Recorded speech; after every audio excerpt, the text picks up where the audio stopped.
Olá a todos, sejam bem-vindos ao Grupo INC do Pac-Man 2024, primeiro semestre. Esse projeto foi desenvolvido para a cadeira de Programação 1, ministrada pelo professor Dr. Rubem Carlo Benanti. Nessa apresentação, temos como objetivo demonstrar as temáticas referentes ao nosso jogo, como, por exemplo, a função de movimentação do Pac-Man, o menu do jogo, movimentação dos fantasmas, colisão dos fantasmas, o tempo do jogo, funções como a pontuação, entre outras. E é isso, fiquem com a nossa apresentação.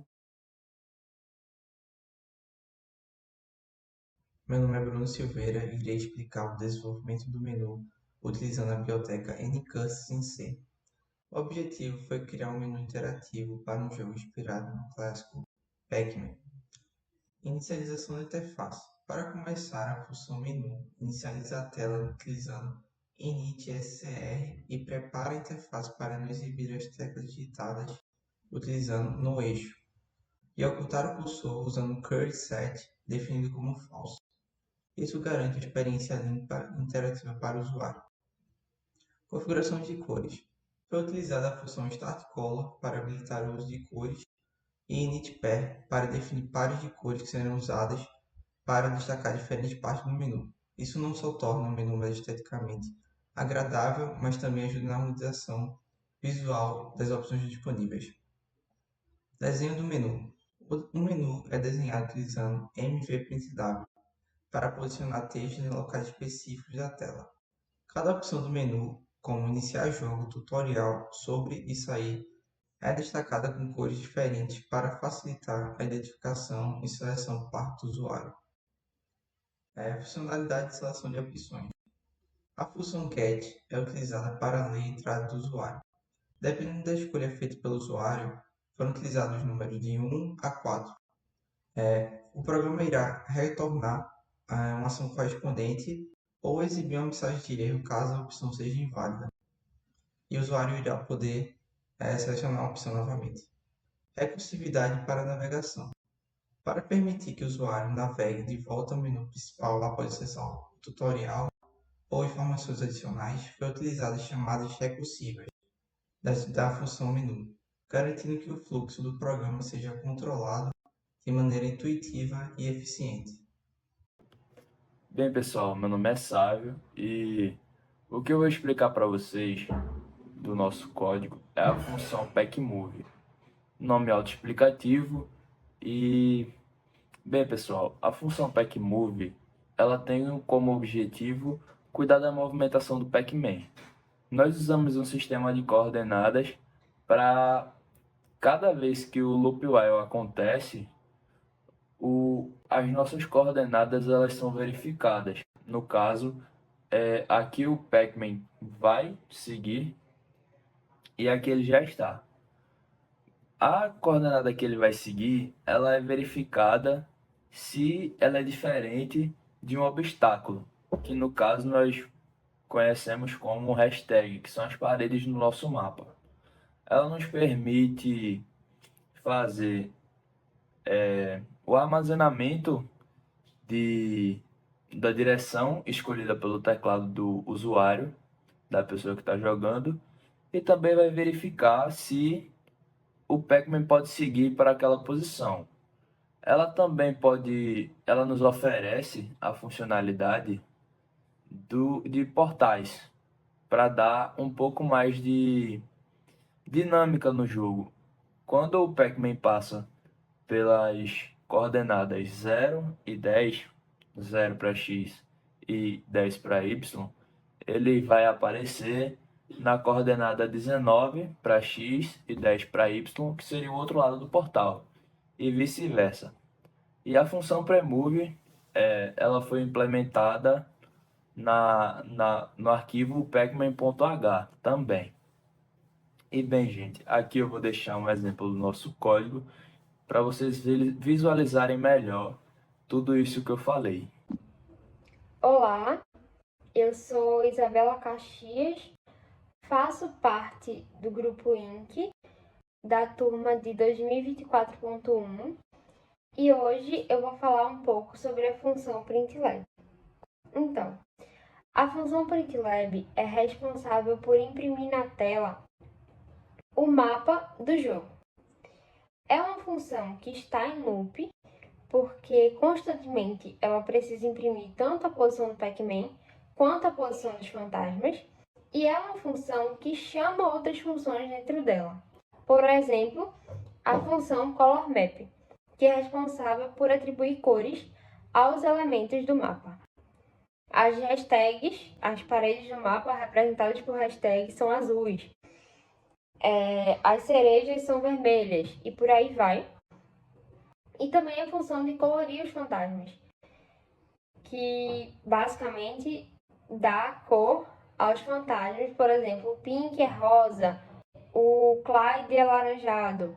E também quando eles entram no modo Afraid, eles ficam azuis, graças ao Print Lab, que, como ele está em constante atualização no Loop While, eles estão checando as condições de mudança de cores também. Alguns exemplos de comandos utilizados dentro dessa função foram coloint, que inicializa o sistema de cores, o intpair, que atribui uma cor a um número, e o mvprintw, que imprime no mapa alguma coisa em determinada coordenada. E é isso.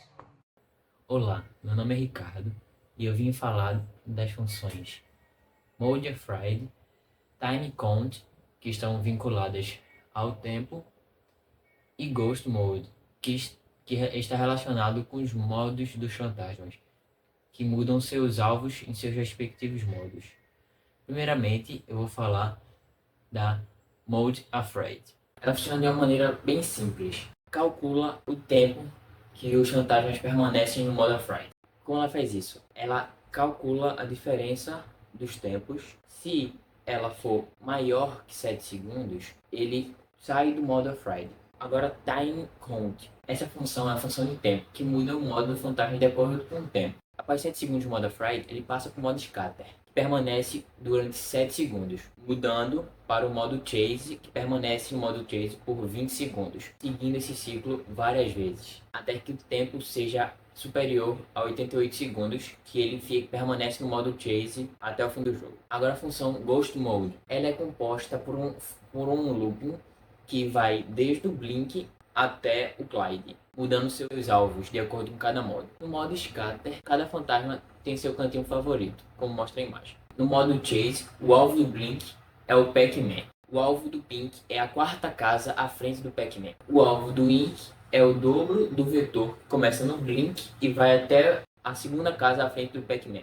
O Clyde, o seu alvo é variável, de acordo com a distância do Pac-Man. Se sua distância for inferior a 8 casas, seu alvo é seu cantinho favorito. Se sua distância for superior a 8 casas, o alvo do Clyde é o Pac-Man. E por último, o modo Afraid, que todos os fantasmas se movimentam de forma aleatória, fugindo do Pac-Man. E por fim, é chamada a função responsável pela movimentação dos fantasmas, que é a função Ghost IA. Agora eu vou explicar sobre a função que rege a inteligência artificial dos fantasmas. Antes eu criei outra função que calcula a hipotenusa. Para que essa função funcione, foram criadas duas variáveis, hipotenusa e c, que trata-se de arrays que servem para calcular as 4 possibilidades de caminhos baseados na hipotenusa calculada pela movimentação do fantasma. Por exemplo, se a coordenada do fantasma no mapa +1, ou seja, à frente, for diferente de uma parede, ou hashtag, o fantasma moveria uma casa para frente. Checando a hipotenusa, altera a direção de cada fantasma baseado na direção atual que ele está. Por exemplo, se a direção for direita, a coordenada x aumenta em 1. Se for esquerda, x diminui em 1. Assim, está sempre sendo calculadas as possibilidades de alvo do fantasma, sendo essa a sua casinha preferida nos cantinhos do mapa ou o Pac-Man que está em constante movimento. Bom, agora eu vou falar sobre a função de colisão do nosso jogo, que chamamos de colisão Ghosts. Antes de explicar essa função, é válido ressaltar que o Pac-Man tem 3 vidas, e caso essas vidas cheguem a 0, o jogo se encerra. Para a colisão de fato acontecer, a função analisa diversos tipos de colisão. Por exemplo, quando o Pac-Man e o fantasma entrarem em contato, as coordenadas do fantasma e do Pac-Man iguais, acontece a morte, o Pac-Man perde 1 de vida, o jogo trava para simbolizar que está reiniciando, os fantasmas voltam para a sua casa inicial inicial e assim repete todo o processo. Porém, há outra condição para essa função. Se o fantasma estiver no modo Afraid, ao Pac-Man entrar em contato, ele não perde vida, mas sim ganha 750 pontos e o fantasma morre voltando diretamente para sua casinha inicial. Quando o fantasma volta para sua casinha, ele já volta diretamente no modo Scatter. Olá, meu nome é Pedro de Oliveira. Eu faço parte da turma MT do curso de Engenharia de Controle e Automação da Universidade de Pernambuco. Eu vou falar um pouco aqui sobre a função comer do Pac-Man, que é uma função baseada em um loop presente na função main, ou função principal, do jogo o Pac-Man, na qual o Pac-Man anda uma casa e analisa o que há na posição seguinte, e dependendo do que houver na posição seguinte, algumas consequências são sofridas pelo Pac-Man, e eu vou falar um pouco sobre cada uma dessas consequências ao longo deste vídeo. Uma das possibilidades é que a casa seguinte seja um hashtag. Isso significa que ele chegou ao final do mapa. Quando ele chega no fim do mapa, ele para e aguarda que um novo comando de direção seja dado pelo jogador.